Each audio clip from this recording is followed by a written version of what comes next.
Is the last member of Congress to have served during Franklin Roosevelt's first 100 days. He has been here for 37 years, and recently the 81-year-old senator shared his memories with us, beginning with the Great Depression of 1932. The people were stunned, really. I think they didn't realize that this could happen in the United States of America. Bread lines appeared in every city. Self-respecting men with shame on their faces sold pencils and apples in the streets, and their children went hungry. There was a searching going on. There was a gloom in the country. There was almost a doom that settled across the country in those days. Out of the doom, the country elected Franklin Delano Roosevelt president, and West Virginia sent 30-year-old Jennings Randolph to the House of Representatives. The new congressman brought his bride of less than a month to Washington, where Jennings and Mary Randolph went to FDR's inauguration in 1933. The day wasn't too bright at the beginning, but it got to be a better day, and I think as he spoke, why, perhaps he had something even to do with the weather. First of all, let me assert my firm belief that the only thing we have to fear is fear itself.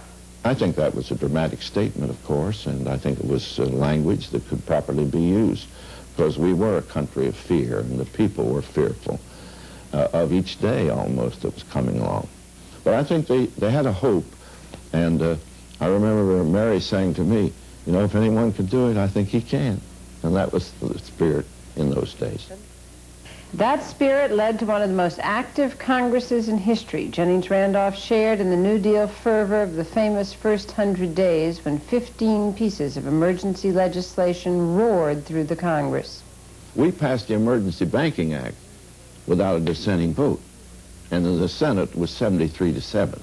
I'm only spelling out it's different today as the White House and the Hill, let's say, fight back and forth with almost confrontation.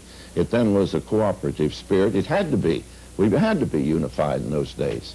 Putting people back to work was at the top of the agenda for the congressman from West Virginia. A letter from his father reminded Randolph to always remember the man and woman on the wayside of the road. The Works Project Administration and the Civilian Conservation Corps remain sources of great pride to Jennings Randolph, despite what he sees as the modern attitude about those programs. In a sense, many people that sort of laugh at the New Deal. They say, oh, that New Deal, you know, that leaf-raking project. You hear that often. The men that could build the bridges and the roads and the community buildings and whatnot, they were at work. Not all of Jennings Randolph's dreams were realized right away. In 1937, I offered the first legislation to build a nationwide system of highways. I called it a transcontinental highway system. That later became the interstate system, which was 19 years later when it came into being. The one trait that I associate with Jennings Randolph is his visions into the future. I think even now, when he talks, you know, about the issues, he still has that. It's as if he's not tied to the present, and he's able to transcend that and look to the future. Harley Staggers Jr. serves in Jennings Randolph's old congressional seat as Harley's father did before him. And right here from the nation's capital, Senator Jennings Randolph, U.S. Senator. Though Randolph's now a beloved legend in West Virginia, he's had his share of political troubles. He lost his House seat in the Republican sweep of 1946, but then came back to the Senate in 1958, where he moved to chairman of the old Public Works Committee and was able to build those highways of his earlier imaginings. I have also been active all through these years in work for the handicapped, and I did create, in a sense, the first subcommittee on the handicapped, which was in the Senate, and I served as its chairman. Randolph signed on as a sponsor of every piece of handicap legislation emerging from the Congress during his long career.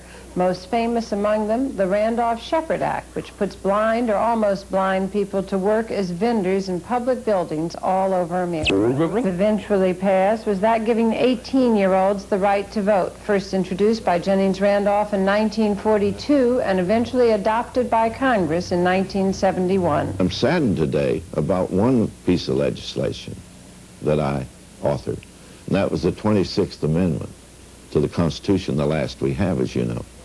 But what happened? I thought those young people would vote. I took hundreds of them in to register and all. But, Cokie, they're not voting. The push for participation has been a hallmark of Randolph's congressional career, where he's generally voted as an economic liberal but something of a social conservative, opposing federal funding for abortions, school busing, and the Panama Canal treaties, at times bucking chief executives of either party, at times backing them. But all these presidents, I could list them all. I've enjoyed those times that I've been privileged to work with them. But Roosevelt in some ways the most. Oh, yes, I put him at the top of the list. I surely do. For some in Congress, it will be hard to imagine the place without Jennings Randolph. One colleague in particular is sorry to see him go. Claude Pepper came to Congress almost 4 years after Randolph, right before Roosevelt's second election. I hate to see Jennings leave the government. I hate to see him leave Congress. I think he stands for something that we need to remember, something that's meaningful to the country. And I wish he had stayed on. There's no reason. He looks like he's in good health. His colleagues, young and old, reflect on the legacy Jennings Randolph leaves behind. The type of person that he was that could devote his life basically for public service and doing such a great job, I think will always be treasured with the people of West Virginia looking back on that. It would be that of a very able man, a man with a great and warm sense of compassion, a man who genuinely cares for people. Those ideals of the New Deal, combined with a relentless belief in America, will guide Jennings Randolph as he looks to the future. I'm not believing that tomorrow is going to be a bad tomorrow. I don't believe that.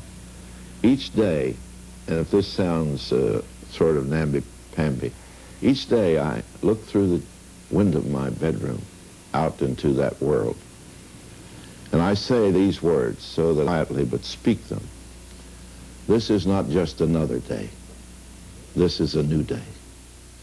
And I'd like to believe that America can lift itself again, walk straight and strong, and be a leader for peace and understanding in a world that's troubled beyond almost realization.